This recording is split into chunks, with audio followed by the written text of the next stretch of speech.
John Lloyd is going to introduce the panel for this discussion, which is at the top of many agendas just at the moment. And I was just thinking, I'm chairman of the Reuters Institute Advisory Board, and I was just thinking about my own attitudes to this subject, which I guess are more relevant these days than they used to be. And I had four reflections. First of all, that I guess I have instinctively the traditional British view that since, while being a sinner like everyone, I lead a pretty boring, blameless life and don't have anything much to cover up or hide. I'm not too worried about surveillance, am I? If it's really necessary in order to stop buses being blown up or tube trains. And then I think to myself how much I resented it when I went to Google last year and was told that Google could now really be helpful because they knew everything about me and could tell me what I wanted to do next or where I wanted to go next. And I thought, bugger it, I'm not sure that's the life I want to lead. And I then thought to myself as well that while I don't mind about there being 5 million CCTV cameras on high streets around Britain, I'd sort of resent it if they had microphones picking up what I might be saying as well. And why is that relevant? It seems pretty relevant when you consider the amount of data and metadata which is now apparently plucked out of cyberspace by both the American government and indeed by ours and doubtless others. My second reflection was, why are the Americans and British governments so fed up with The Guardian and bloggers when they've actually allowed contractors and pretty low-level military personnel to have access to all this allegedly top-secret information and embarrassing information? I think it's extraordinary how casual the public authorities have been about this whole enterprise. Thirdly, I thought to myself, what would be our reaction if we discovered the Chinese were doing this? I think it would be pretty considerable outrage. And I guess as well, if I was running an America-based global corporation, I wouldn't take too well President Obama's assurances that Americans weren't being targeted, because I would think about the impact on my business in other countries around the world.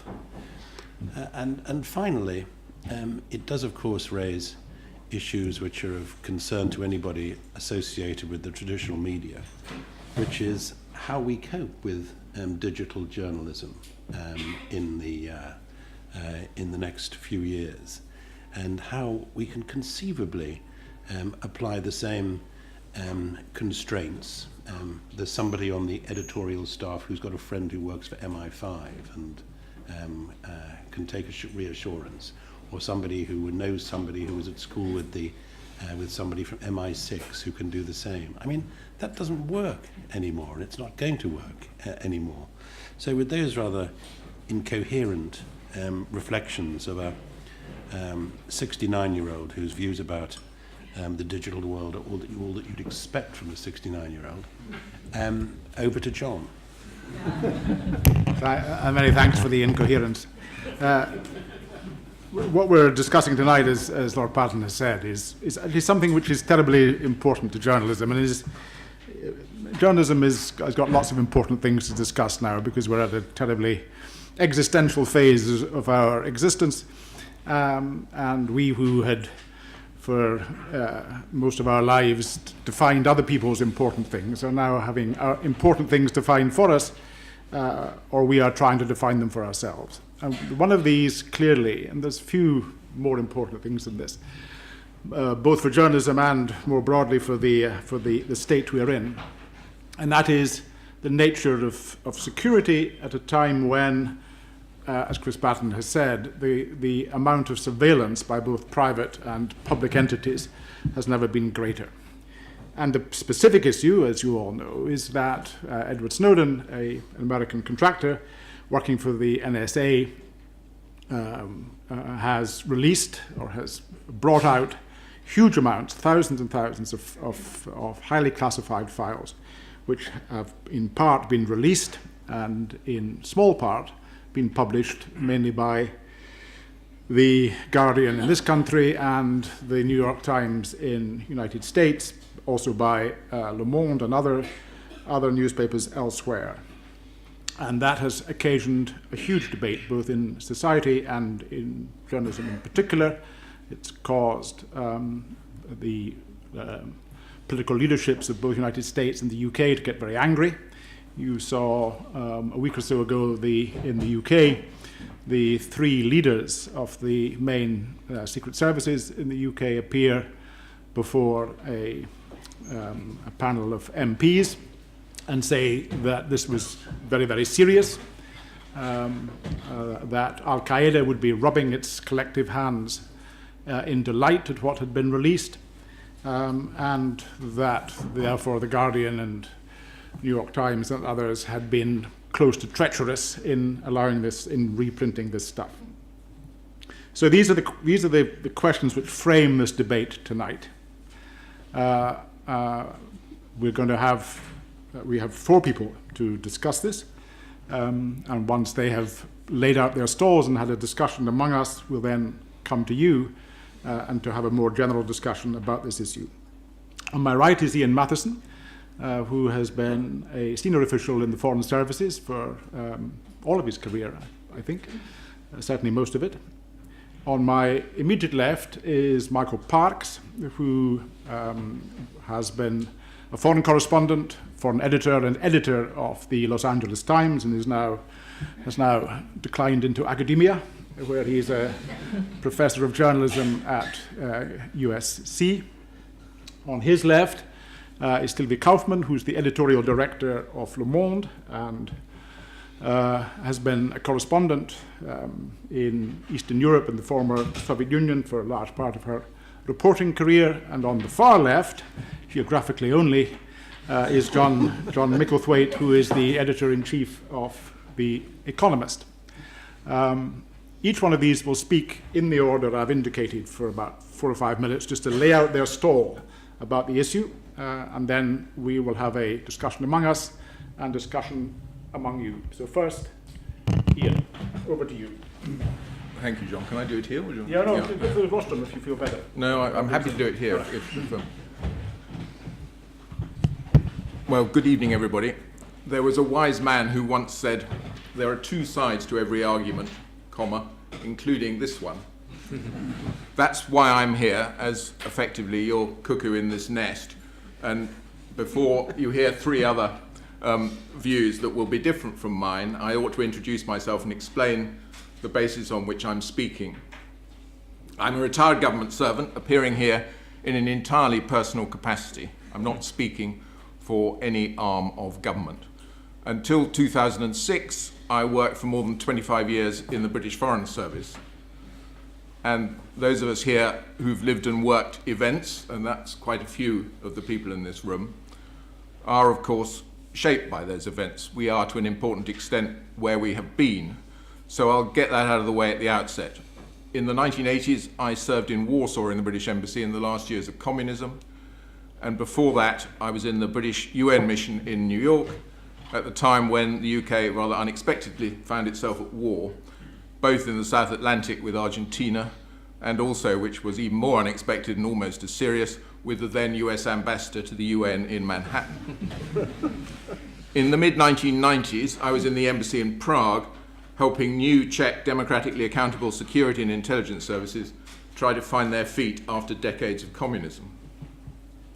After that experience abroad, I came back to 10 years in London, mainly spent in helping to deliver the several accountabilities of the intelligence community, to the Foreign Secretary principally, but also to the Oversight Committee of Parliamentarians, the ISC, to which John has referred, who had their first public session last week, to the 2 commissioners, retired judges whose job it is to audit the work of the intelligence community, and of course to the law.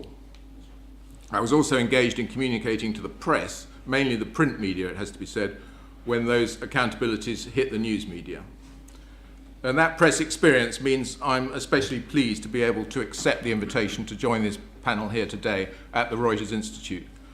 I'm not here to defend every aspect of the British secret state, nor to urge prosecutions under the Official Secrets Act for Guardian journalists. Indeed, I am a Guardian reading national security wonk. Some of our audience may be reassured to learn that there are such people, or they may be horrified, I don't know.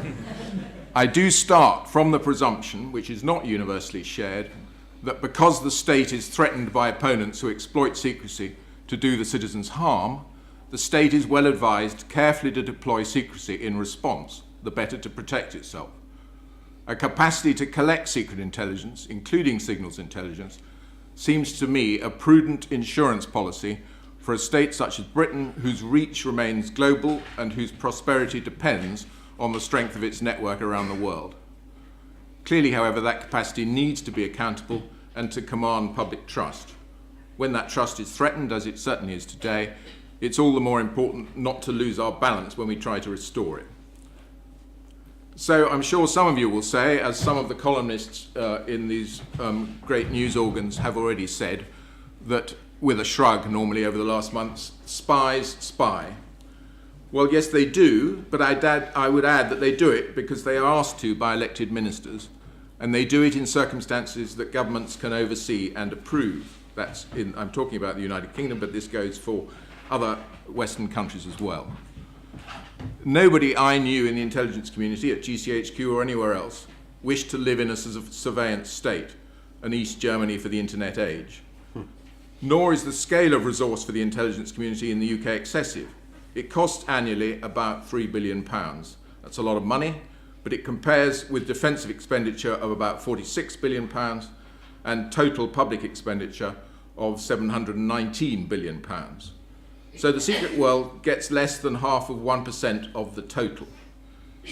I did as an experiment this morning, I tried to look on the net to work out, on the basis of the Office of National Statistics household expenditure survey, what the average family spends I took car insurance as a simple kind of analogy for collecting the rather arcane subject of collecting secret intelligence. I was told that in 2011, the average household weekly expenditure was £483.60. That struck me as being actually rather higher than I thought it would be, but that's what it was. Out of that, £9.40 was spent on car insurance, or about 2%. So that's 4 times as much as is on average spent by the British citizen on populating its secret world. Scale does matter, because most of the information the British government needs can and should be obtained from open sources. Secret intelligence very rarely provides the whole picture. It can be difficult to check, and it's sometimes wrong, as are open sources for that matter. But when opponents are determined to keep the full picture from government or law enforcement, secret intelligence can be and has been of very great value. That brings us to big data and Mr. Snowden's theft of secret documents. I don't have long and will offer just 5 points of observation. First, big data, as Mr. Patton has already pointed out, is by no means primarily a security issue. It would be if the Orwellian spectre of Big Brother was a reality in this country, but it isn't. The intelligence community is not staffed by people who would tolerate such a venture, nor is it so resourced. The capability that GCHQ has sought to develop in the internet age simply aims to replicate the lawful intrusion it sought to be able to do in the days of copper wire and bulldog clips. To get a warrant from a foreign secretary to intercept an individual's communications in cases where those people might harm national security or commit serious crime. That is, to read a named individual's communications. The law requires individual warrants because of the potential level of intrusion into private life that interception involves. Of course, the technology is not simple, but it'd be wrong to assume that because of the explosion in the volume of data carried in a multiplicity of complex ways over internet protocol, GCHQ and foreign secretaries have lost their bearings over the nature of the intrusion and the need for individual warrants. They have not. I urge sceptics just to spend a few minutes looking at any recent annual report from the Interception Commissioner, which records his meticulous audit of the process. It speaks a grey truth that no episode of Spooks on television in this country could begin to capture if it wished to retain its audience. Second point, the forensics men have a saying. They like to say, every contact leaves a trace. This is true, as many of us, the younger we are, the more we know it on the internet and in our dealings with the electronic world. Now try to imagine a state not troubling to make the investment to take an interest in those traces against the threats of the kind I've described. And at the same time, a state that's not doing that when citizens see every day the potential and the conspicuous potential of big data to the commercial world, the Google that Mr. Patton described. I use Gmail and Apple's iCloud. Am I troubled by Google and Apple knowing so much about me and my traces and selling what they know to those who might in turn sell to me? The truthful answer is that I'm not very bothered. That doesn't mean that I set at nothing the right to privacy. I do rate it, but I also recognise that the notion of privacy is changing. Indeed, I see an important comparison with the fears that some are now expressing about the age of the legislation in the UK that governs GCHQ's lawful intercept. Goes back to an unpronounceable act, the Regulation of Investigatory Powers in 2000, and to the Intelligence Services Act in 1994. People compare that, say that that is a long time ago and the internet's changed since then. But compare it with the legislation on data protection. That's 1988 and 1994. That legislation was also written before the real internet age, and increasingly and interesting, the Data Protection Act of 1994 makes no reference to the word privacy in it anywhere. This week's Economist helpfully encourages us to start the public argument over the fight for personal space, online and offline, where cameras are now indeed ubiquitous. Third, this controversy is now in important part about Germany. I was very struck by a piece recently in the FT by Jan Tachau, which argued that Germany should learn from this episode that the era of standing on the international sidelines is over, and that it should invest more heavily in its own intelligence services to avoid future such embarrassments. A powerhouse such as Germany needs top intelligence to compete and to demonstrate it can move away from a strategic culture that blames evil America to one that accepts the harsh necessities and moral ambiguities of international politics. I agree with that assessment by Tachau. One of the reasons I think that Berlin, Washington and London have not to date enjoyed the strongest intelligence partnership is the consequence of Germany's underdeveloped collection capacity. Germany has long been strong on all source analysis of information, but much weaker on the collection of secret intelligence. And collectors' clubs of the kind that Germany is rightfully jealous of obviously place a premium on those who come to the table capable of contributing to that collection in real volume and with real skill. Fourth, the change in attitudes to secrecy and security since 9/11, and this addresses the point that Mr. Patton made about the extraordinary insecurity of those who were in possession of, those with Mr. Snowden, who were authorized to be in possession of so many secrets. I make no excuse or apology for that. He's right that this is clearly a massive security breach. I just seek to place it in a context that maybe makes it more comprehensible. The US and the British communities were obliged to learn very quickly from the mistakes that had led us to that terrible day of 9/11. One lesson was the dangers of what was rightly seen as a failure to share secret intelligence among all those who might need to know it. Dare to share was the slogan that was used in the context of counterterrorism in the years immediately following 9/11. That represented a very great change on the restrictive security that had been the culture of the Cold War. It's hard not to conclude that it was that cultural change that led in turn to the situation in which hundreds of thousands of US citizens and security-vetted citizens at that were in possession of some of the sensitive UK secrets stolen by Snowden. Fifthly and finally, whose call should it be on the damage done to collection capacity by Snowden's unlawful disclosures? It seems to me to be intellectually disingenuous to suggest that a newspaper editor is well placed to assess that potential damage and then to take decisions on publication based on his or her judgment alone. The successful conduct of secret intelligence collection operations depends upon a motley range of details, names, places, communications arrangements, whose significance and sensitivity can't be guessed by any third party. And it really does take only one or two innocuous-looking details to put the lives of secret sources at risk. I suspect that that is a point that will be well understood by investigative journalists in touch with sources who themselves are sensitively placed. So responsible journalism in the age of big data does need more humility by journalists when they try to assess the potential damage in publishing stolen secrets. Thank you.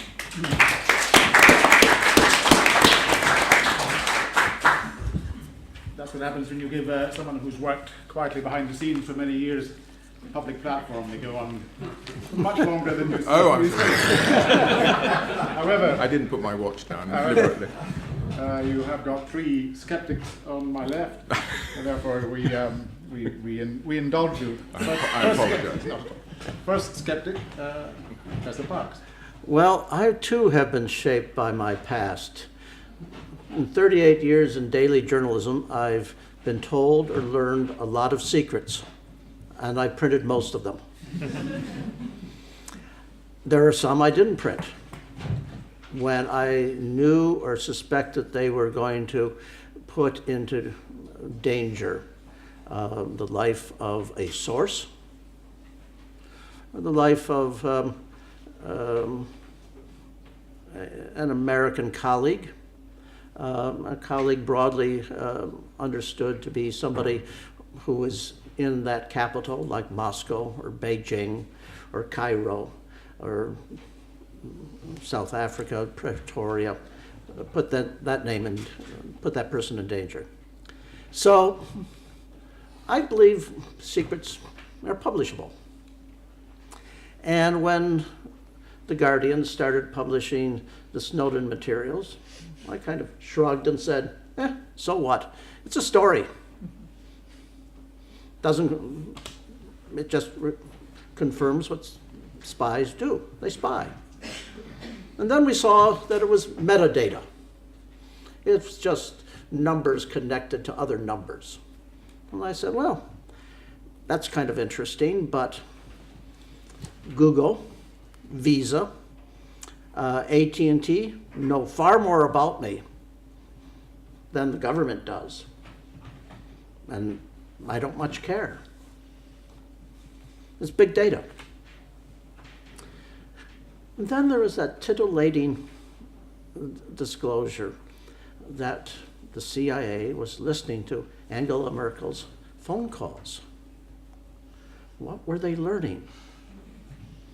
I was tantalized. But way back in the 80s and 90s, the CIA was listening on the phone calls of Soviet leaders as they drove around Moscow in their limousines. And then there were further disclosures, and I completely changed my view. What we had was the National Security Agency and other agencies of the U.S.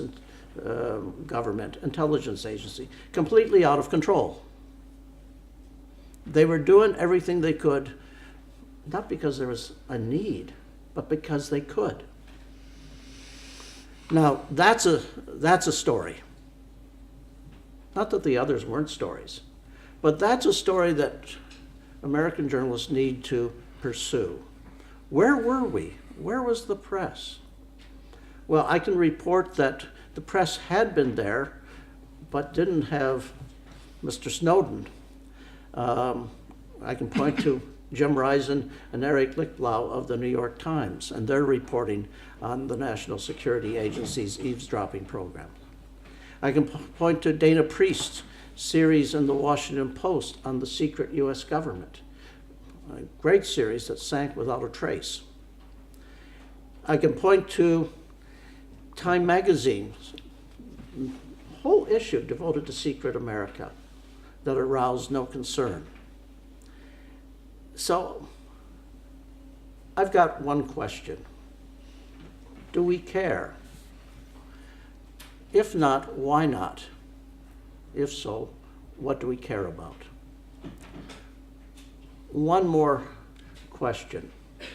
The Obama administration, for all its professed liberalism, has been the least transparent of modern presidencies. The Committee to Protect Journalists commissioned a report by my friend and colleague Len Downey that lays out instance after instance in which the Obama administration has pursued leaks, has pursued journalists, has basically chased anybody who would disclose what they're up to. Do we care about that? If not, why not? 5 minutes.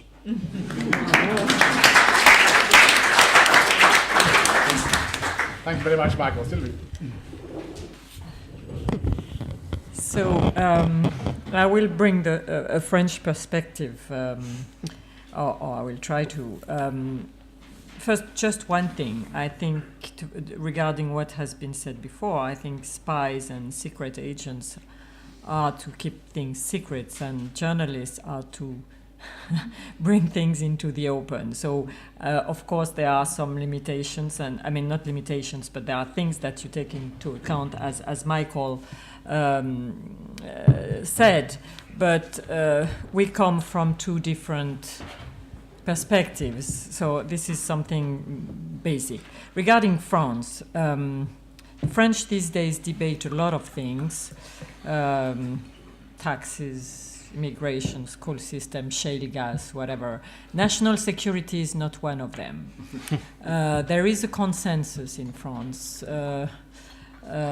We don't have many consensus, but this one is fairly strong, and we have seen it at Le Monde every time we have published. Because Le Monde has a tradition of questioning foreign policy and security policy, including intelligence issues. And every time we've encountered very skeptical readers who think that the government's job is to protect them. And, sometimes they are ready to be fairly tolerant in thinking that the end justifies the means. So we are not, being too demagogic in this. We have a skeptical and difficult readership in that respect. But for instance, Le Monde, quite a long time ago, exposed the Rainbow Warrior affair, attack. And also we had another incident when President Mitterrand ordered the phone tapping of our investigative journalists, and this seems to have become a pattern because 2 years ago we decided to sue the government because when we found out that in an investigation, a journalistic investigation about what we call the Betancourt story. This was a financing, illegal, suspicion of illegal financing. We found out that two of our journalists, that the government, in fact, President Sarkozy had ordered the intelligence services to seize the phone records, not to listen to their phone conversation, but to seize their phone records of two journalists of Le Monde who were working on this story. So we decided to sue the government, and the trial is happening right now. But already, as a consequences of one of the first consequences of this incident being exposed was that the head of the intelligence service resigned. Then we had we were part of the group of newspapers who published WikiLeaks, the diplomatic cables, the American diplomatic cables with The Guardian and the New York Times and Der Spiegel and El País. And we found, I was the editor-in-chief at that time, and I remember the letters from the readers and the emails, and some of them were applauding us and saying, this is good. Of course, it was fascinating reading, so it was very good quality reading, I must say. But also they thought that as a principle, it was right to do this. And the other view, which was quite strongly expressed by our readers, was you shouldn't do this. The state has its secrets and it has the right to have its secrets, and you shouldn't be exposing them. Then we published the documents called Offshore Leaks about financial fraud, and finally we have published a part of the Snowden of the NSA documents regarding France. I have to say that we haven't been faced with the same situation as The Guardian. We haven't been criticized by the government. There has been no interference at all from our government after we published this, but of course it's not the same size as what The Guardian said. And it hasn't been really, I can't say that there has been a strong reaction in France. It hasn't been a huge issue as in Germany because the situation is different. Somebody asked me, of course we haven't had documents yet, or we haven't had documents saying that the NSA was listening to President Hollande's phone, but even if we found out, I don't think there would be an outrage about this. Of course, we have a different history from than the German history, but I think there is coming back to this consensus, this French consensus. There's also our history with terrorism. We had terrorist attacks well before 9/11, and our security services have been extremely fighting this quite forcefully, and the French public has been quite tolerant, I must say, at some limitations of individual liberties for the sake of protecting them from terrorism. So this is for the background. I have been surprised, I must say, at the level of attacks against The Guardian. But this is also a very British situation. We don't have tabloids in France. We don't have this kind of aggressivity between newspapers. In Germany, I don't think there is really a debate. I think there is also a very strong consensus.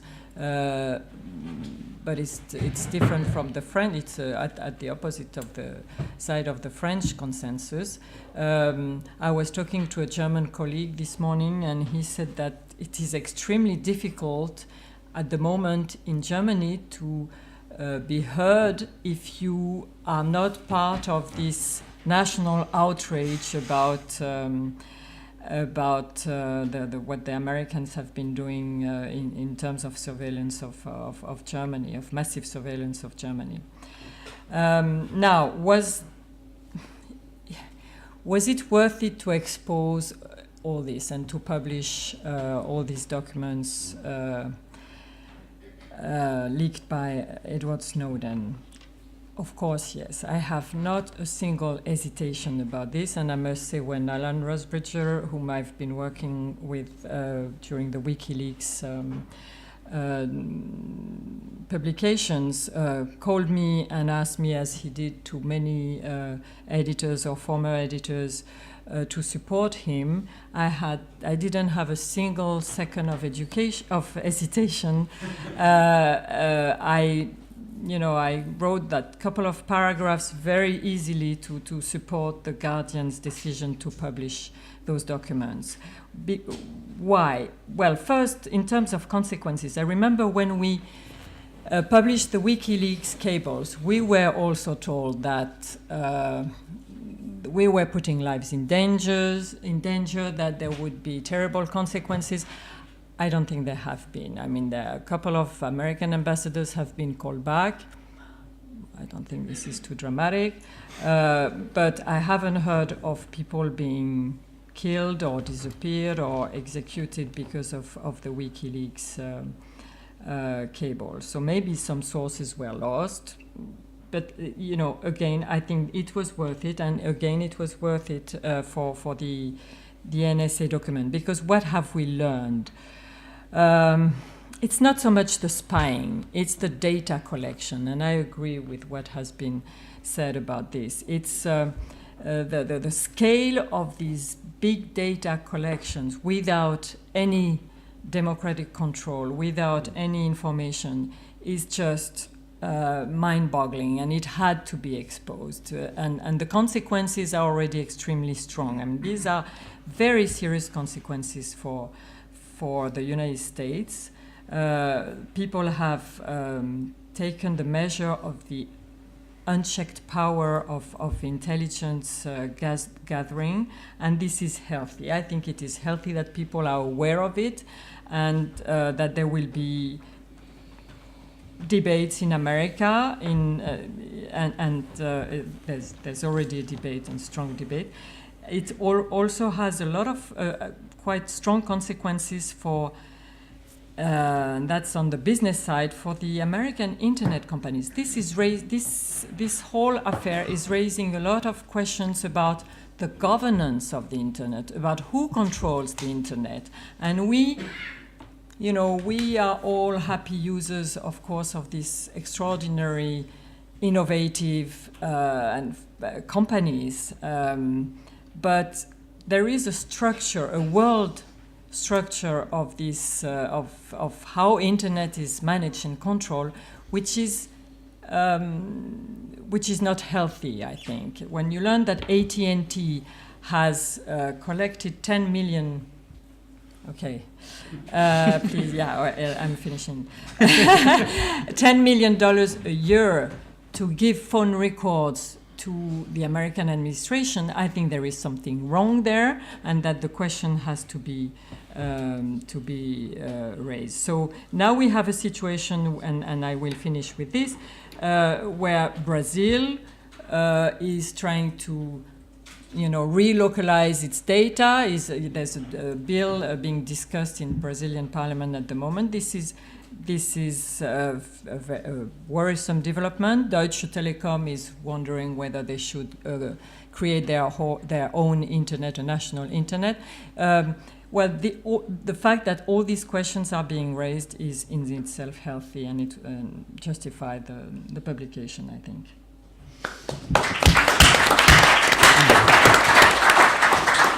Thanks very much, Sylvie. And last, John Micklethwait. I have some sympathy with Iain on some issues. I think the line between security and liberty, which is really in the end what we're discussing here, what the balance between security and liberty is, I think that's not an easy line to draw. And I also think that in the light of September the 11th and in the general way in which modern terrorism has evolved, I think there is a case for it being drawn in some areas more towards security than liberty. I think also there is, secondly, been quite a lot of, how can I put it, some degree of self-importance by the journalists in this field. We tend to sometimes race to conclusions.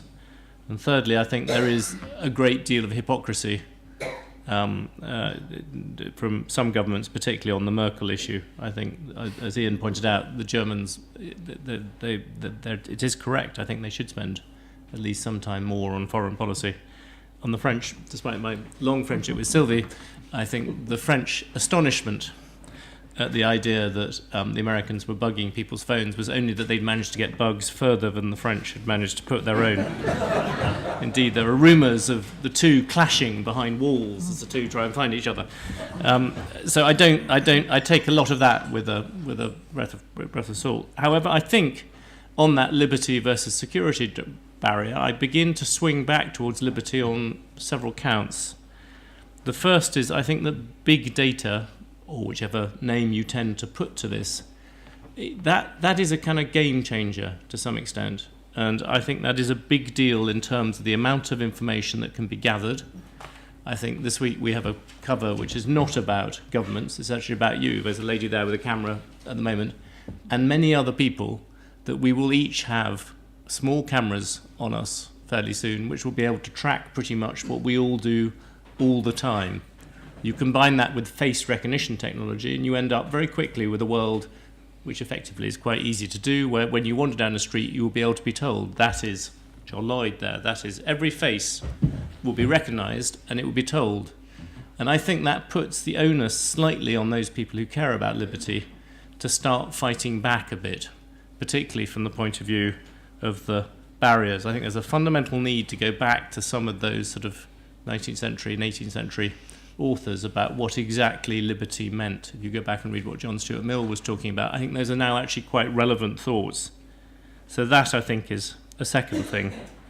My third thing is actually, I think in the case of America, and I have to admit rather uselessly that I can't quite see the parallel in Britain, because I don't think the British have overstepped the mark as badly on this. But everything that Michael was saying about the NSA, I think, was true. I think by any definition, this was a state out of control. You had a series of spies. My attitude towards spies is that, yes, they should carry out their work, but they should have oversight. In this case, the oversight was to a secret court, which in turn had some responsibility to the Senate, but the Senate were then senators were then muzzled about what they could do. And in the end, if you end up with the head of America's security services able to go to the Senate, stand in front of the Senate and tell a lie, saying there was no such looking at people, if you have that situation, I think that is profoundly wrong. And so the whole issue about how the accountability of those things, I think, came in. I think fundamentally, and this is rather an intriguing one to me, it is back to liberalism in a strange way. One of the weirdest things out there at the moment is all the right wing who should believe in a small state. It's very, very difficult to think of any example of more overload in terms of a state than what has happened in America since 9/11. How on earth do they end up with 1 million people being able to look at people's records with absolutely no oversight? It's a textbook case of why you need a smaller government, because you should not have a system where 1 million people, including people like Bradley Manning, who, whatever his many, many plus points, was not obviously the most emotionally stable human being. Edward Snowden only just came in. A lot of, by any measure, this was a state out of control, and it strikes me that the right there should do more to pull things back. And to the extent that people like me who are liberals who tend to believe in a small government in terms of economics, I think you should also believe in a small government in terms of that side. What do you do? I think that's where it gets very difficult. I think on the whole you probably have to go back to trusting editors to at least some degree. You have to have editors operating within the law. The difficulty now, which Iain will point out, is that people can follow different laws in different countries. But I think on the whole you probably have to go with that. And on the whole, looking back over history, most of the times when people have protested, I saw some stuff from Harry Evans the other day about the number of times he'd been told not to publish things. The problem for the security services slightly is the record of crying wolf. People like me regularly go and see people in the security services. You operate on the basis that they don't tell you lies. They tell you when they won't tell you everything, but they'll give you a basic instigation of which way things are going, what's happening in Pakistan, why they're doing this, why they're doing that. That strikes me as a sort of reasonable way to operate. The difficulty in terms of stopping editors in terms of what they publish, I think the record so far has not been one which leads you to think it would always be that way. So I think it probably does have to be editors who make that decision. And on the whole, I've tended to back Rusbridger and what he's done, although I haven't gone as far as writing letters to the Daily Mail.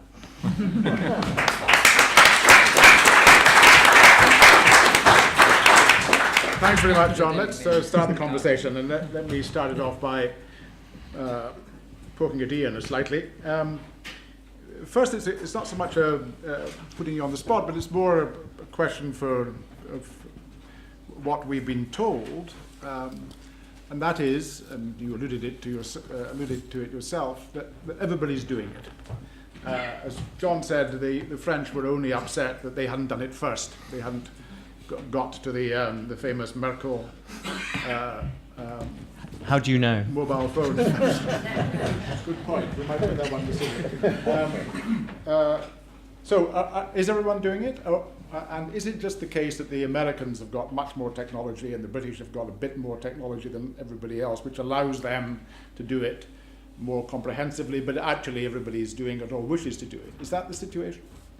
Well, the first answer, honest answer to that is I don't know. The second answer is I suspect that the numbers of states capable of doing it with any level of sophistication is relatively small.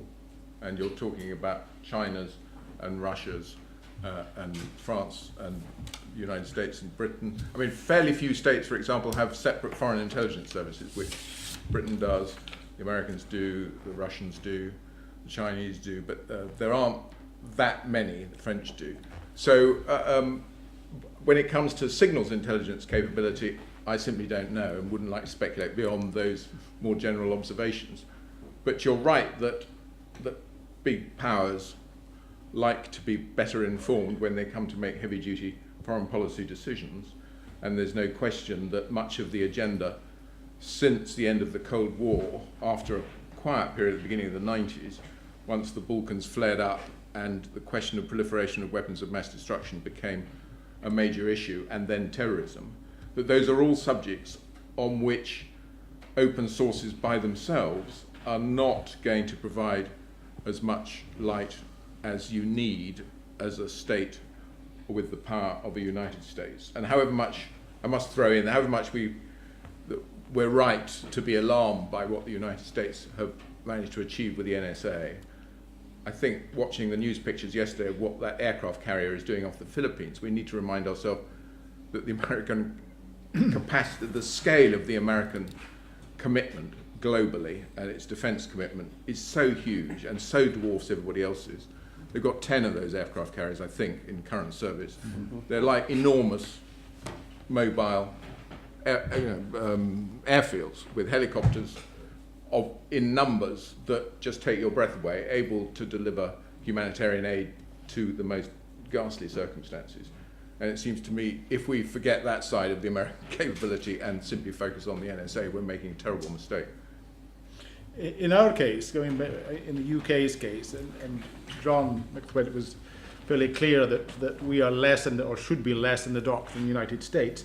Nevertheless, as Charlie Faulkner, Lord Faulkner, said in The Guardian this morning, the Regulation of Investigatory Powers Act, which you referred to, which was drawn up in 2000, and the assumption in that was that investigation, listening to people, would be individuals, and you'd need for that, when the security services listened to somebody, it would be somebody, and it would need a judge to sign a warrant. Now, as Faulkner said, we're doing it in bulk.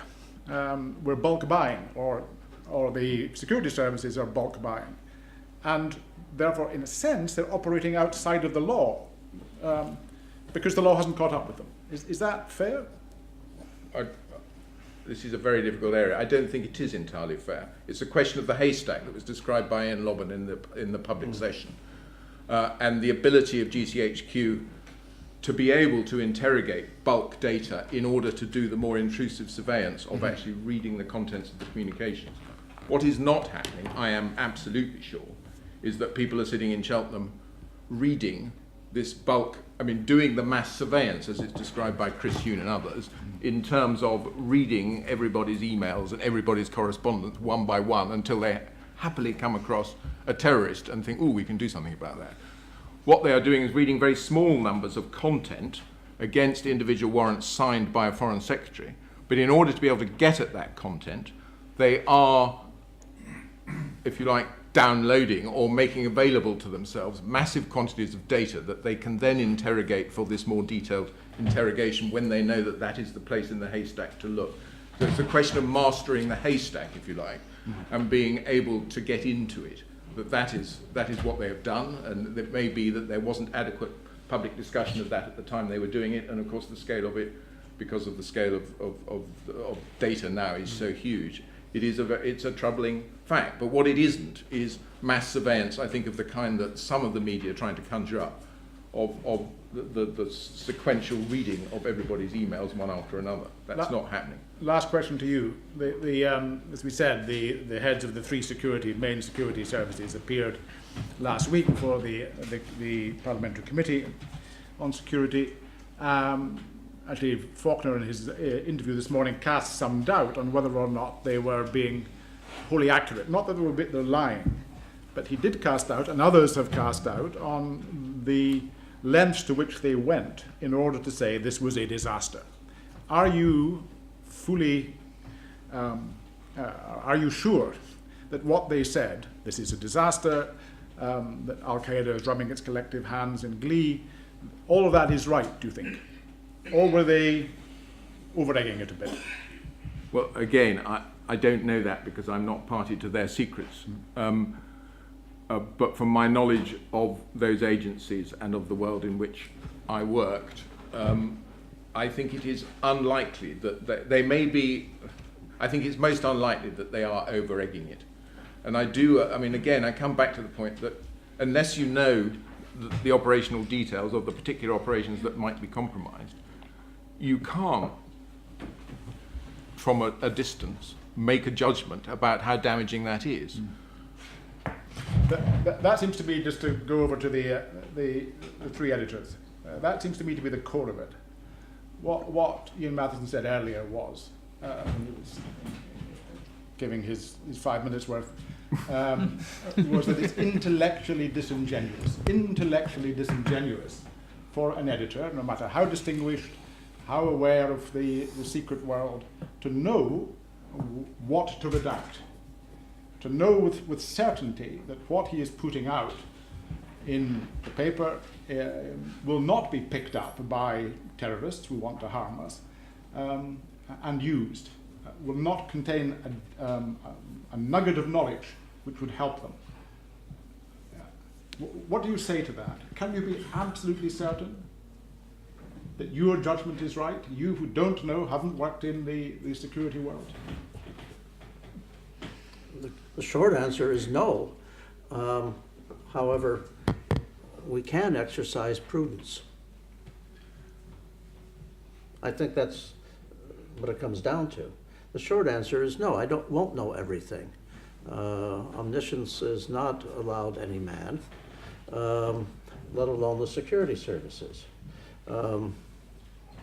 I don't pretend to that, but I can be prudent.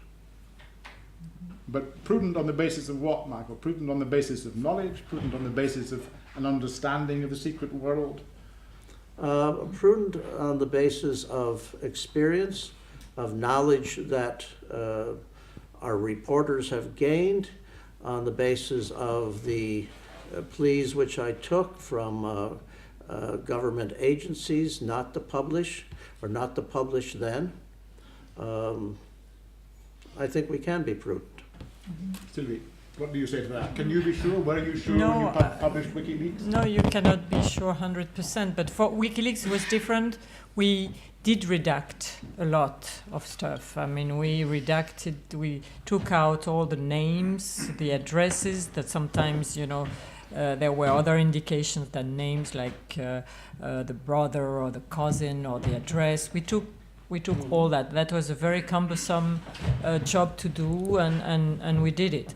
Actually, after a few months, Assange, I think I forgot which group, but some foreign group got hold of the documents and published everything, and then Assange himself just put everything online, which was completely crazy. But I think since everything had been already more or less in the open, I don't think there were serious consequences, because I think people who were involved or who could have been at risk probably were already under protection. Or anyway, with the NSA documents, it's difficult for me to say because I haven't,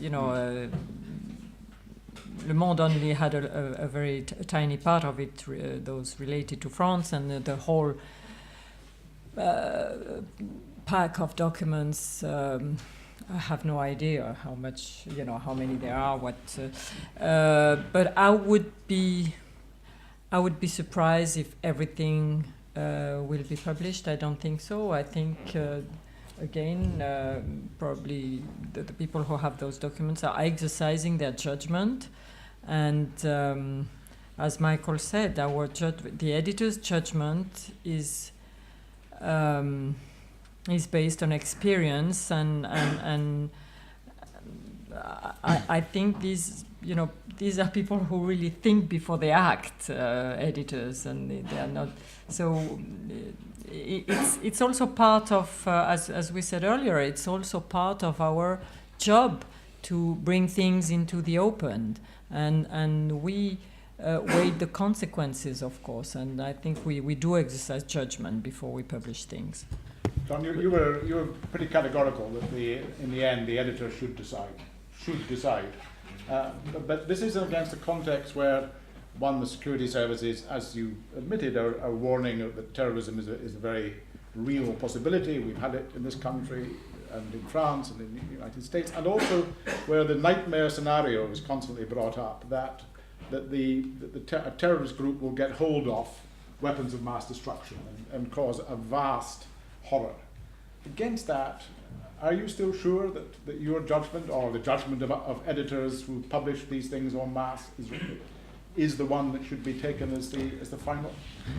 I'm not sure, but my prejudice is in that direction. I think Ian's exactly right. It is completely intellectually disingenuous of editors to claim they know absolutely, and I don't think most of them do, though, to be fair. And I think in the end you're dealing with two evils, and it's a very, very hard one to push.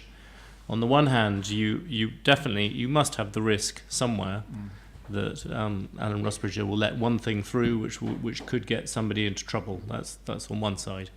On the other side, I think you have a system where the ability to say exactly what does go through and what doesn't go through is down to the security service. I think that is something which is exactly what the security service was set up to protect. That's the liberal society that we want to hang on to. I think, again, actually targeting on the Americans, I think there is also a particular thing where if you abuse the system as badly as they did, to some extent you forfeit whatever, you're bound to be treated with more suspicion by editors. In my experience, editors on the whole are relatively grown up about this. Sometimes they get bees in their bonnets. I don't think there's any denial about that. But on quite a lot of these issues, there's an element of give or take, and it goes through. So there is no perfect answer. If you came up with an answer which said that, for the sake of argument, MI6 had the right to stop anything going through, that I think would be profoundly illiberal.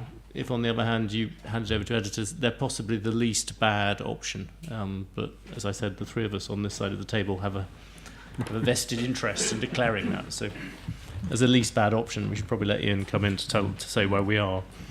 Last word from the podium, Fitzpatrick, and then we'll go out to you. 3 points very briefly. First of all, I think if I was a German, and until 25 years ago, had in East Germany, enjoyed having everything listened to by the Stasi, I would take a pretty dim view of the way the NSA I think the German attitudes on this are wholly understandable. Germany may be pretty tiresome sometimes about the extent to which it's prepared to talk a bigger game internationally than it's prepared to play. But I think on this particular issue, my sympathies are with Chancellor Merkel and her colleagues. Secondly, on WikiLeaks, what surprises me is that during this debate, and I speak as somebody whose views on security were shared by WikiLeaks with a wider audience, rather sensible views, if colourful. I think if there had been one or two obvious examples where WikiLeaks had compromised our security in this country or others, they'd have been pulled up in this debate. I think we'd have been told, you see what happens when you allow this information to get into the public realm, it compromises this or that interest, it leads to this or that agent being bumped off. I'm just surprised if WikiLeaks was such a big issue that none of that has been used in this debate. And thirdly, we did have in this country, admittedly not with a debate about big data or whatever, we did have a period of 20 or 25 years during which we were endlessly having to balance security and liberty in Northern Ireland and back here. And on the whole, where we operated with a rather attenuated view of civil liberty, we did so under the law. Almost in every case where we compromised on liberty, we screwed up our security. On all the big issues, where we actually backed off a traditional view on what liberty means, we increased the support for the IRA and increased, in my view, the length of the IRA campaign. And that surely is a general lesson about the point that John made, liberty and security, which we shouldn't lose sight of. Let's go over to you. There's a microphone. Please speak into it because this is being recorded for the NSAs. Down here, first of all. And please introduce yourself. Hello, Richard Sambrook from Cardiff University. I wonder if I could ask the panel about scrutiny and oversight, because when many people believe the security services may have overreached themselves, a view which, frankly, the Select Committee open session did very little to dispel the notion there wasn't sufficiently robust oversight of them. How do you resolve this conundrum when scrutiny can't offer the transparency that would reassure the public? Any scrutiny has to be behind closed doors. So how can we restore public faith that oversight of the intelligence services is sufficiently robust? This is presumably largely for Iain Mathewson. Well, I don't know. No. Anybody else want to come in rather than Iain? Could I just say on that you're right, that clearly oversight needs to be strengthened. Actually, it has just been strengthened. It's rather curious that the open session was going to happen and got tangled up with Snowden, as it were. That was a process that was evolving anyway. But the most important thing, against which many people in the secret world argued for a long time, that has changed in oversight, is that the operations of the three agencies are now themselves the subject of the intelligence and security services remit. And that is genuinely important.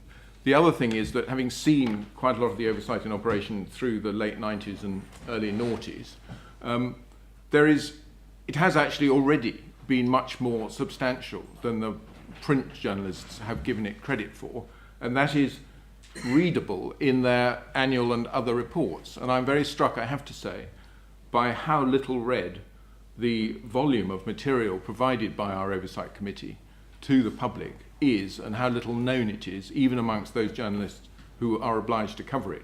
Part of the problem is when an annual report comes out, the journalists will take what they think is the biggest story out of it, and they will write that, and it'll be probably normally an inside page story, and then it goes away.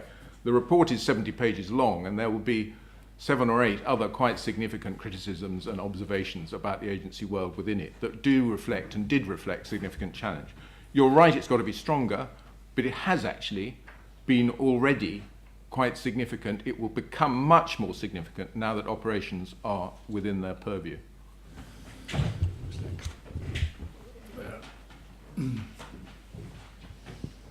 The defence... remember to introduce yourself. Yes, sorry. Paul Flather, I'm at Mansfield College.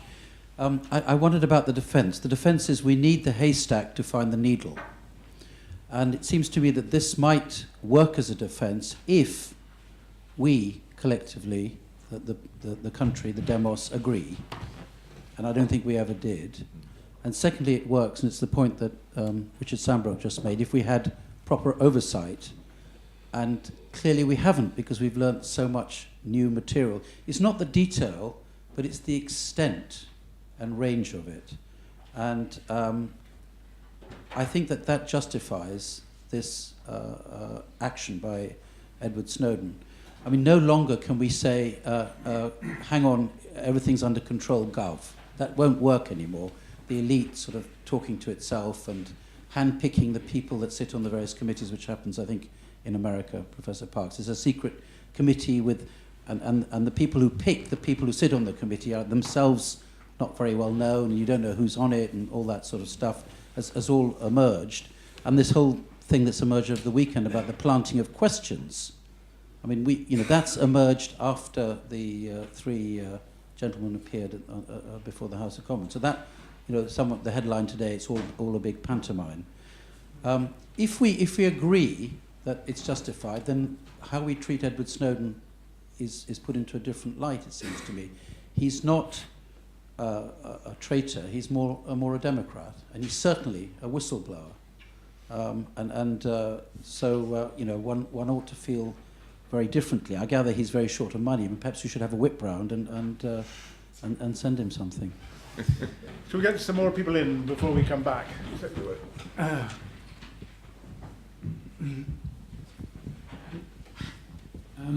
Andrew Graham, Balliol. A couple of observations and then a question. When I first started working on the internet about nearly 20 years ago now, one of the things I learned early on from computer sciences was that the chances of information leaking depend almost entirely on two numbers. One number is how much is the information worth, and the other number is how many people know. Well, given that if your state is breaking the law, that's quite a big bit of value of information. And given that 850,000 people knew, it's just bound to be out. It's bound to be out. And the Americans ought to have been smart enough to think about that. Nothing to do with the Guardian. It wasn't leaked by the Guardian. It was leaked by the NSA. Yeah. The other people ought to be accused of breaking, treason. The second point is this extraordinary complacency, and nobody seems to have connected the fact that there was another story that the Guardian was running, rather than WikiLeaks and this. It ran the phone hacking story. And that stayed almost invisible until the Millie Dowler case came out. And then everybody suddenly got very upset. Well, what was Murdoch doing? He was doing what the NSA was doing, but something we didn't like. And of course there's a point there, which is there are lots and lots of things that we're all doing which are entirely legal, but we don't want to have in the public domain. And what this NSA stuff is doing and opening up all these back doors is giving the potential for massive blackmail and influence and corruption to loads and loads of people by knowing little private things about you that stop you getting a job, or get you a job, or cause you to make some payments. That's the corruption of society that's taking place. Those are the two observations. Question about the defence that's put up by the three heads of the relevant security services. The debate begins and it doesn't go on. What they say is, this must be very damaging. Well, I've got enough imagination to think how it might be damaging. If you were just about to suck up plot B, C, and D, and then suddenly these plots know that they're being watched, they'll go underground, you don't get them. And that's damaging. But nobody goes on to ask the question, suppose that the terrorists learn from this that there's nothing that they can transmit digitally at all, they're going to be pretty inefficient. I mean, most corporations in the world wouldn't want to be in a situation where they couldn't these days transmit anything internationally and digitally. They'd be back to pen and paper. Well, if you're pushing the terrorists back to pen and paper, you must be gaining an enormous amount as well as losing a little bit. Nobody seems to have put that into the equation. Should it be in the equation? Everything is aimed at Iain Mathewson at the moment, and he's a man of Sphinx. a man of frail and nervous disposition, so I don't want to. Perhaps we should go over to the panel and ask for their reaction to this. John, do you want to? Well, I'll try and defend Iain a bit. I think on the oversight, I think Richard Sandbrook's question is a very, very good one. Is what kind of oversight have we had in Britain, and is it substantial enough? I think the issue of the planting questions was a bad thing for the committee. Against that, I think there is some degree of self-correction that happens in this. Is that if you have a performance, sadly I wasn't in the country, but I've got bits of it on television. If you have a performance where the parliamentary oversight seems to be rather wimpish and useless, and then you have these further revelations about the questions, I think there is a degree of self-correction that will happen through that, and this is not a defence of everything that's happened in the past, but I suspect the questions will be tougher in the past. And I think there is very few ways, if you really look at how you do oversee security services, there's very few ways in which they could work with any degree of usefulness without having some kind of political overlord who is allowed to interview them in secret and vice versa, because once you make the whole thing open, then it gets much harder. So I suspect on the British side that there's a chance at least of it sort of muddling towards what should be the compromise, which is they are overseen by parliamentarians and it is sort of accurately manifested there. I do think this issue about the haystack and the ability to find things in it is where a lot of the really hard questions are sitting, because it's extremely difficult to think of a way that if companies can use the haystack to find out stuff, it seems rather weird to ban security services from doing it. It's more that you want to punish people, I think, extremely for areas when they go over the edge. Why the man who dared to lie to the Senate still sits as head of America's thing, I cannot believe. It's pathetic by Obama. The same token, I think the people at the NSA who used this sort of stuff to go and spy on their ex-girlfriends, or perhaps their future girlfriends, they know everything, I think they should be punished actually really severely. Because I think in exchange for having given people the power to do this stuff, then you have to police it. But I don't see many ways around that thing of firstly trusting your elected representatives to police this in certainly a more comprehensive way than the Americans have done, and probably a slightly tougher way than we've done so far. And then secondly, having very punitive barriers to people who abuse it. I think that's probably your two best. It doesn't entirely answer people's questions. Sylvie, Yeah. I would like to address also the issue of trust. You see, we mentioned the Google, the brilliant Economist cover about Google this week. And I think somebody said it's not related to NSA. I think it is related to NSA. It's all part of the same issue of this. We are now aware. We have taken the measure of the scale of big data. And I must say, most people are very ambivalent about what they are doing with their data. I mean, all our teenagers, and not only teenagers, also adults, put all their private life on Facebook. What will happen when this generation of teenagers goes into looking for employment? And their prospective employers, start to dig into what they have been putting on the internet. These are things most young people are not aware of or are not conscious of. But one of the merits, I think, of this NSA affair has been to shed some light on this and on the consequences of having all these data uncontrolled. I have been speaking with some people working in high-tech companies, in big internet companies recently, and they are working to join forces to ask the American administration to reform the Patriot Act. That would be a good way to start to restore trust, I think, both for users and for foreign government.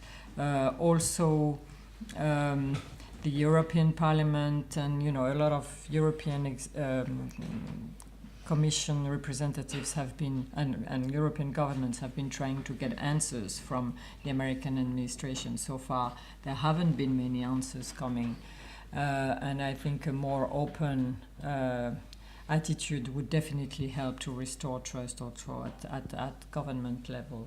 Michael. Just a couple of quick points.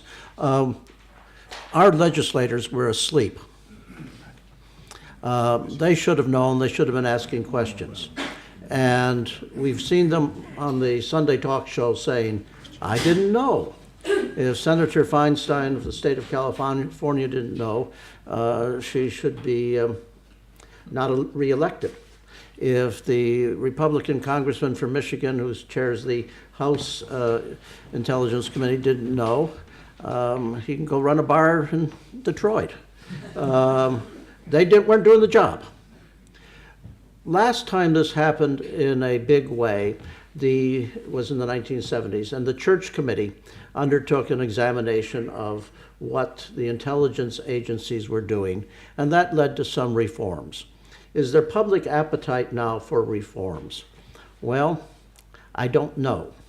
The last opinion poll by Pew showed it was about 50-50. Good thing, bad thing. Good thing, bad thing. They were more upset about Angela Merkel's phone calls being intercepted than about the whole mining of data. So I don't know where it's going. At this point, the outrage is mostly on the Sunday talk shows. Chris? Well, just one point about accountability, on which Richard is entirely correct. There's an assumption in this country that if you want to have accountability in sensitive areas like security, then the way you do it is you choose a group of privy councillors, ex-cabinet ministers, and because they're privy councillors and have taken one particular oath, you can depend on their integrity and all that jazz. Well, there are a lot of people who are privy councillors who aren't ex-ministers. Members of the Supreme Court are privy councillors. You could perfectly well spice up the questioning of a body like the Oversight Committee by having 2 or 3 members of the Supreme Court or other judges on it. So I think there are lots of ways in which you can make the system of accountability much sharper and one in which we'd have a lot more confidence. The very good article by Alan Rusbridger in the New York Review of Books in the last issue finishes up with a long quotation from a judge about the imperfection of the present situation in which you have, in effect, an unaccountable service. And that's the sort of contribution which I think 1 or 2 sharp judges would bring to the whole question of accountability. Last round of questions. Tim Gardam from Sedans.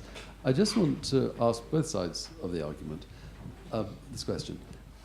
There's an agreement, I think, that big data has fundamentally changed, is a game changer. It's changed the terms of this debate. And yet when I listen to you, in many ways you're saying the same sorts of judgments apply. Iain has been saying you need to scour the haystack, but then when it comes to taking a particular action, you go and get the warrant and you proceed in the same way. The editors were saying the editorial judgment of the editor, making a discriminating judgment on a particular story, is the basis on which that story is published, which has always been the case. It seems to be the difference. We need to explore what the differences are that makes your judgment have to be reconsidered on both sides. And I'd be interested in Iain's response to what John said about the fundamental difference here is that the NSA were completely out of control with the number of people involved, and whether you agree with that. I'd also like to ask the editors, surely one of the issues that has changed is that this material is not the material of an investigative journalist piecing together a particular story, as happened in Northern Ireland all the time. I remember doing the UDR shoot-to-kill story, and then the security service coming on to you and saying, you're endangering security by publishing this story.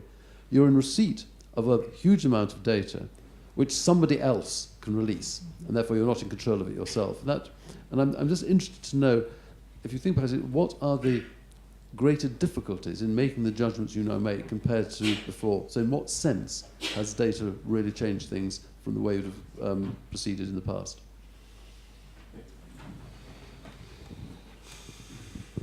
Hi, David Levy from the Reuters Institute. It's a question to the editors, really. One of the features of much of this data is that it's global in terms of the scope of the material that it covers, and yet each of the editors has essentially said that one makes national decisions about what is and what isn't acceptable, and that there are very different cultures in different countries, as we've heard. So how does one reconcile responsible roles for editors in making those decisions with the fact that the material that one will be making judgments about is often, not always, but often may extend well beyond the territory within which you're making those judgments? That's my question too. Last question here.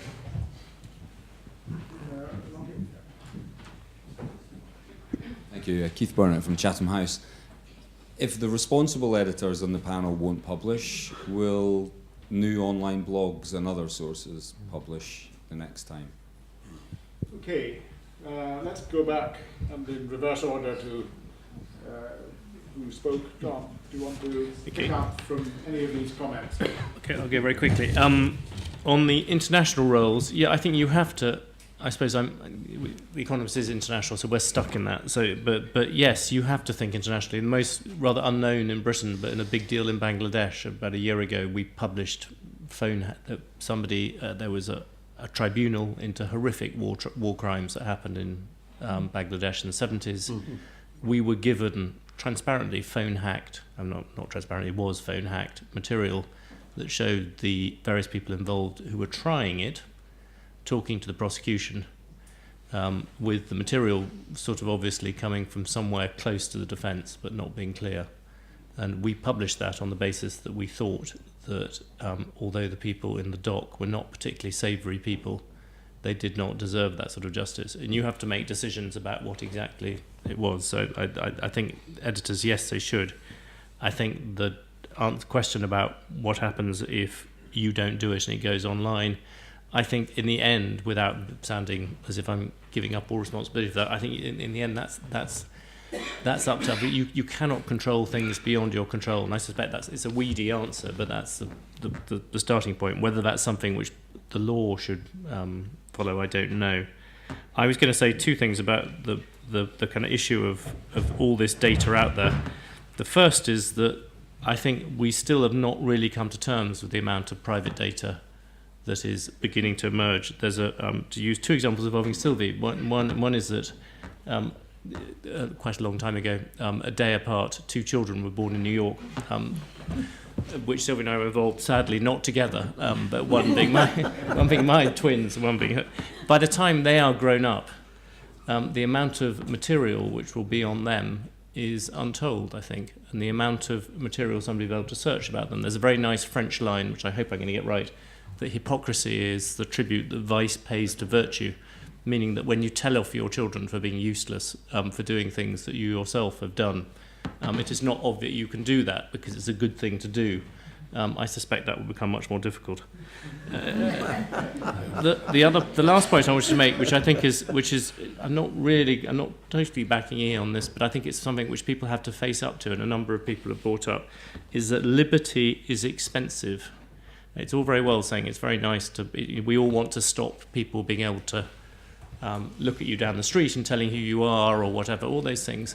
Well, certainly in our arguments about that, a lot of people, particularly from the more technological sides of the Economist, came and said, well, how on earth are you going to do that? And the answer is you're only going to be able to do things. You're only going to be able to persuade Google and Facebook to turn privacy data settings up to very high as a default setting. That's going to cost them money. It's going to make the system less efficient. You're only going to do that if you really think that liberty is important. And I think with the Iain points, the really interesting question is that actually they could involve some people's lives at the border being endangered. And so if you sit there and say you want to back the liberty route, then you have to do that knowing that you're taking that risk. I'm happy doing that, but it's not something which you should do casually, I don't think. Sylvie, if you have recovered from the romantic life. I cannot compete with that. No, there's one word which I don't think we have pronounced tonight. It's values. And I do think that editors have values as strong as intelligence officials. So, as we have said, I think all of us, we can't be 100% sure that we're not taking any risks and so on. But we also exercise our judgment based on values. And when the good, of putting out some material outweighs the bad of keeping it secret, well, these are decisions that we take based also on those criteria. And just one thing, if responsible editors don't publish this material, of course, that was a very obvious risk for WikiLeaks. That was an argument that we all used a lot. That if we didn't publish that material in the way we did, redacted and so on, then it would have been found online unredacted much earlier than it was. So that was obviously also a risk with the NSA material. We did, just one last thing, maybe that will address David's question. I think we never really put out material just raw. You know, we also use our expertise, we use our we do investigate also as much as we can. It's just not, you know, transmitting material as such. That's what responsible editing and publishing is about, I think. Values. That's a good point. As a journalist, particularly as an editor, I worked not on behalf of the US government, not on behalf of its intelligence services. I worked on behalf of the American democracy, the American people, who have a right to know and a need to know what's being done in their name. If you don't tell them, you're not doing the job. Chris, do you want to last one? Yeah, just one rather obvious point. I've always been struck by the extent to which some people assume that if you talk about values, you're spitting in the face of realpolitik. I think that's rubbish. The big meeting that President Obama had with President Xi Jinping a few months ago was one in which the main item on the agenda was American and Western concern about cyber espionage, cybercrime by Chinese authorities. Well, I tell you this, it'll be a long time before an American leader raises the issue of cybercrime with Chinese, whether it's commercial or state security. So, you know, I sometimes think that you forget about values and you do realpolitik, real damage. Last word to the man. Well, thank you. If I remember, I think it was Tim Garden's question. It was the NSA out of control? And is the big game changer big data? Is big data a big game changer or not? On the first point, the scale and size of the American intelligence community looks to those concerned on the British side always frighteningly large. It is. And an alliance with this monster is extremely difficult and has proved pretty tricky through the years, satisfactory to conduct. Of course, signals intelligence is the bit that is most intimately unified, as it were. The relationship between GCHQ and NSA is unlike any other relationship between any other British government agency and US government agency. And to enormous degrees, it's been greatly to our advantage and our security in this country that alliance has endured and developed. I'm not going to defend what we can see of what NSA have done. I do worry that having managed to intercept Chancellor Merkel, and I agree entirely with Chris Patton that I'd be entirely on Merkel's and the German side on that question. But the upshot of it will be, what I fear it may be, is that the risk appetite for good intelligence collection operations that don't involve listening into the communications of your closest allies or their leaders will, that foreign secretaries and prime ministers will lose that appetite because they will worry that they will read it on the front page of the Daily Mail or indeed the Guardian, and that they're just simply not prepared to take that risk. And balancing risk in intelligence collection is hugely important. So that's a real concern. On big data, I think you're right that it is the game changer. I would only caution that if you think of signals intelligence, I think part of the issue is that 25, 30 years ago, British telephone systems were entirely in the ownership of the British government. It was a state, one single state. It took us weeks to get new telephones, or months indeed, just as it did in East Germany. Probably shorter in East Germany because there was an interest in the state in providing a telephone than there was here. that the multiplicity of communications, not just telephone communications, but internet protocol and all of that, and their passage into the private sector, means that GCHQ have had to cope with the thought that possibly, and I'm entirely speculating here, you know, that if a terrorist chooses to use O2 rather than EE or something, they will go dark on them. And what the hell are they going to do about that? And that's very worrying. And the idea that a disclosure of that kind could be made by a Snowden-type figure is also very worrying, and one is not likely to learn subsequently that that happened, because what interest would there be for GCHQ or NSA in telling the world that they suffered that piece of damage? It would just make a bad situation worse. So, yes, I think it is a game changer, but I do still argue, I think, that what GCHQ are seeking to do is to maintain their ability to patrol the haystack, just as they did when we just had dear old British Telecom. On the one side, we've had, on this side and on that side, we've had people say that we do the job of informing the people. We sometimes may get it wrong, publish something which might be dangerous, but that's the price of liberty. On this side, we have the case being made for those who protect our security, who have said that we sometimes go too far, but that's the price of security. So that's been the debate. It's been pretty damned high level. We thank John Micklethwait, Sylvie Kauffmann, Marco Parks, the Chancellor, Lord Patton, who's chairman of our advisory committee and has spent much of the day with us, and last but not least, the man from Whitehall, or nearby, Iain. Thank you all very much.